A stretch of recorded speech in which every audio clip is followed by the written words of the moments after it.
All right, man. So you jumping into music. You starting to find your way. You building this sound, and you said that you got involved in some not good things. Right. Not good things. Now let's talk about that, man. Now, you said you sold past tense, ladies and gentlemen. Sold weed. How did that come about, and what age did you get involved in that? Um, I probably got into selling weed when I was like 14 ish. But before that, and I don't even glorify this shit or nothing like that, but I was like a fucking thief. Not from people. Like I didn't steal from people. I stole from Kroger's and shit like that. Like I used to turn Kroger up and I used to motherfucking just like I used to turn they ass up like in Atlanta. Cause like I don't know, that's what all the we was bad back then. Like, you know what young niggas is today, that's what we was back then. All Like right. I would go to that bitch and fill your refrigerator up and like the Let's just third say I'm like run. Robin Hood. I steal from the rich and get to the. So you selling weed, you stealing out of Kroger's. You just being bad, rebellious. Why? Cause Just that's what because. that's because I want to make poor decisions at that time. Mm. And maybe I wanted some candy or some shit like that from the store. But now this is gonna sound crazy. So let me make sure I articulate this right. Sometimes you have to do dumb shit to find yourself and educate yourself. I was a flunky. That's what it was. I was a flunky. I didn't have no guidance. My daddy died. I was look. I was. Mm. That wasn't the only thing I did. I stole. I motherfucking got in fights. I got jumped. Um, joined a joined a gang. Got expelled from every single school that I laid my eyes on in Georgia because I didn't have what all the other kids had, and you wasn't gonna bully me because if you was gonna try to talk about me, I was gonna beat your ass because you're not going to talk about me and make me look like a fool in front of everybody else. I was on some. I had to prove myself to somebody. I was looking for approval from somebody, which I was Mm-hmm. looking for approval from my dad, but my daddy was dead, and Right. it ain't no getting no approval from him. Right. So you just kind of felt like you just needed to get that from that validation from somebody. I want to take care of myself like a man, and if that was and and what I knew about men, they made it happen, and that was the reason why I sold weed. I didn't sell weed because I want the new Jordans and the new this or anything like that. I was selling weed because I'm not gonna go too deep in the story, but my my big brother killer, he said, when everything fail, you trap. When everything fails, you trap, and if you ain't got no job and you know your rent coming up and you know your lights finna get cut off or something like that, shit, I smoke weed every day. It's not hurting nobody. Shit, sell somebody some weed. Right. Sell them some of your weed. Make a profit off of it. And that's where Ali Profit came from. Mm. Oh, see. So that's what I'm saying. Like your name is got all of these different meanings, like profit, making a profit with some money, or profit like being like a prophecy, and like giving the word, like you was talking about. So like it's a But it lot. was really Profit G before that. Mm. But I Okay. didn't know what the G stood for. So I just switched it to Ali Profit. Mm. So all right, so you being rebellious, you running around, you being a badass.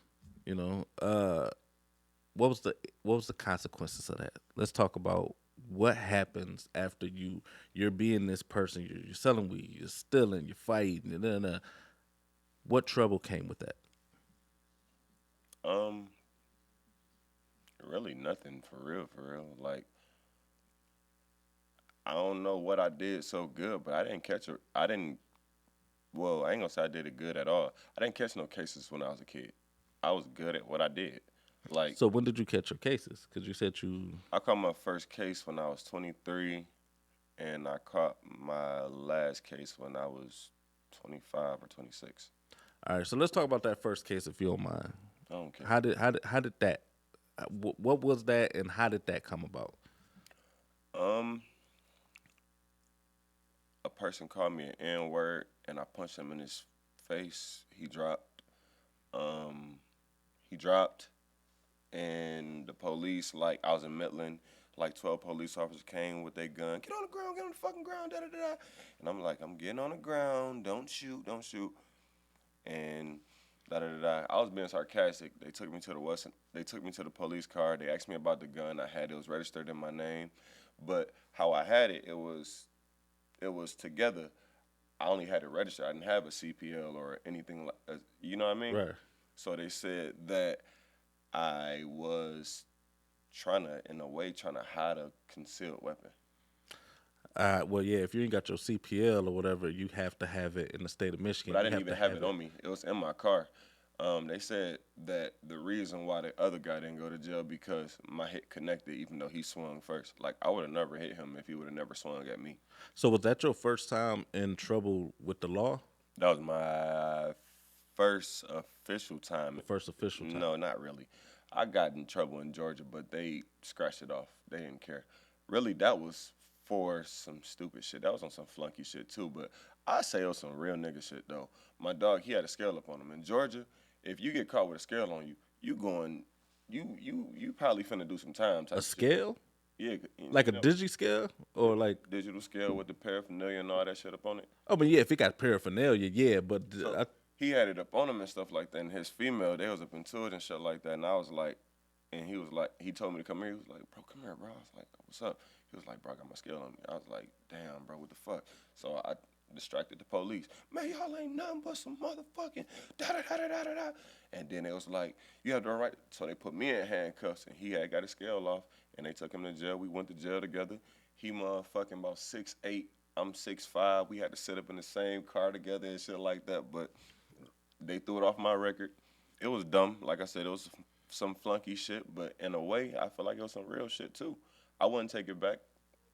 Well, yeah. Well, first of all, you say you're 6'5". I noticed that real quick. Like, I was looking at the camera and I was just like, man, why do I look short? Because everybody who come down here, I'm usually taller than. I'm 6'4". So you the first person who's down here taller than me. But anyway, so that was your first time going to jail? Yeah, I had went to jail in Georgia. What was that, Gwinnett County or something like that? Yeah, I had went to Georgia. It was only for a day. They threw it out. Okay. All right. So when did you go to jail, and what was the longest period of time you've been in jail? The longest amount of time I've been in jail was probably like 20-ish days. But for real, once you get your foot in Saginaw, shit, they keep on hitting you. So I'd probably say might been the longest was 20 days or some shit like that. But all in all, I done been locked up a lot of fucking times and bonded right the fuck out. I did not play that shit. I do not play that shit. Out. So what was them 20 days like though when you wasn't able to just get in and out? Like what was them 20 days like in there? It was like seeing my friends who I've been wondering where the fuck they been at. Seeing my friends. Nigga, this where you been at? Nigga, I've been looking up. I had a good ass conversation, developed some relationships.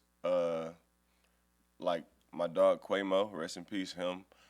He spoke some real shit to me. He was like, bro, what the fuck is you in here for? And I was like, shit, da-da-da-da, wherever I was up in there for. I'm not really trying to go into that one right there. But he was like, bro, I know what everybody else capabilities is up in here. And I feel like you're the most dangerous person because I feel like you don't belong up in here.